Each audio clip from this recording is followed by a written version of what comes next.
Hey, it's the radio on the radio, no radio, and today we're talking about the part 2 video about how to combat your miscommunications in your relationship. So jumping right into it, what we're gonna do is we're gonna start talking about culture, right? And with culture is one of those finicky things because the variables, like I said before, are great. So when you get with somebody, you can't just convert them to what you do and how you've been doing it for so long. You gotta learn a little bit more about the person. You gotta start to study or learn the culture that they came from so that you can have a better understanding of certain terminology, of certain practices that they may do, even neatness, their mannerisms. The more you can understand about the culture of the person you're talking to, the better relationship you guys can have in terms of communicating, because you won't miscommunicate what they're saying, right? Now, the next one I would like to talk about is the actual communication, right? So in the first video, I was talking about you communicate through actual talking, right? But when you're communicating, a lot of times, a lot of words are missed.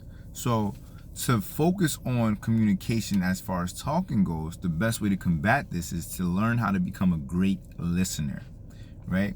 And you also have to learn how to just let others vent. You have to learn to let your spouse, partner, whatever they're called, or whatever you guys are doing, you have to let your person vent so that you can take in a lot of what they're saying and get a better understanding before you actually provide some type of feedback. And I was gonna write an alternative for trying to communicate them if you're not really good at expressing words, is through use of writing down a note. You could like write a page or a note to them and send them an email.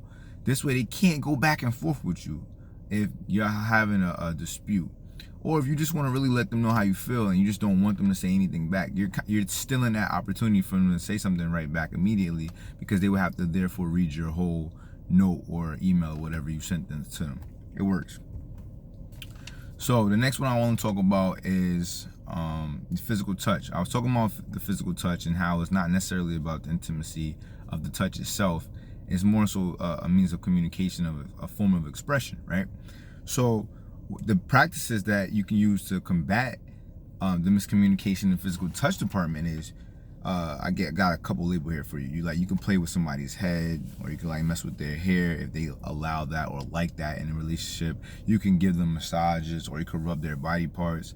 It's just the main goal is to show a form of expression through touching a person. Like sometimes I like to rub Candice's feet, stuff like that, just to let her know that, yeah, I was thinking about you, and I know you had a hard day today. Let me touch your feet real quick, Or if you're just sitting there watching TV, trying to do the Netflix and chill thing, just I guess you could say caress different parts of their body if they're comfortable with that.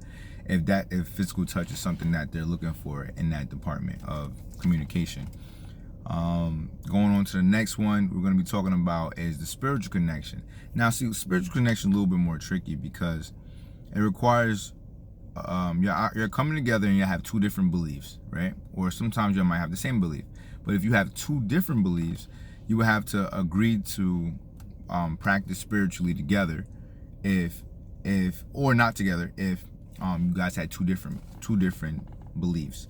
So let's like say a Christian and I don't know, a Buddhist person, right? And y'all wanted to be together and y'all was having a hard time trying to intertwine those things. Y'all can come up with these type of different agreements, but you have to talk about it. So y'all can either agree to not practice together, or practice together but do a little bit of both. Y'all can agree to one person might not really be that caught up in their practice, so they might want to convert and come over to your practice. What else do I have over here? I have to see if the person is interested in not doing any practices at all inside of the relationship, and kind of keeping the practices to themselves. I've talked to enough people now to know that these are different types of ways that people have been able to stay together and still have two different beliefs and love each other, right? Because the beliefs is only what they believe, and it has really nothing to do with them loving each other and how they treat each other. The communication is what's important.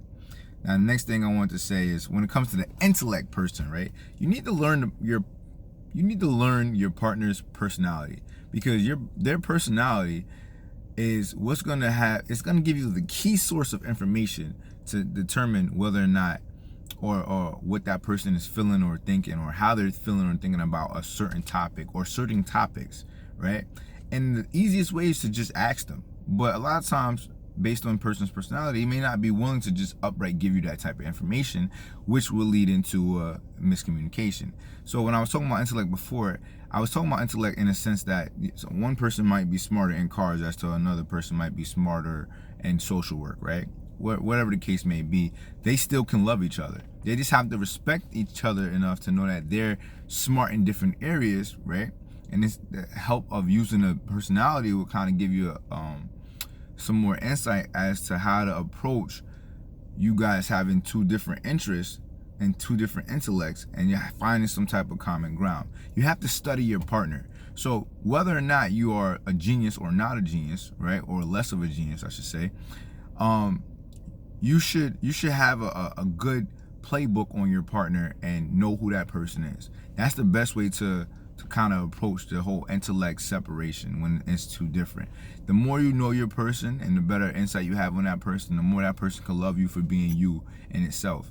Because a lot of times people get caught up in the social images that one portrays in a society, and they'll start to chase what that person appears to be opposed to who that person actually is, right?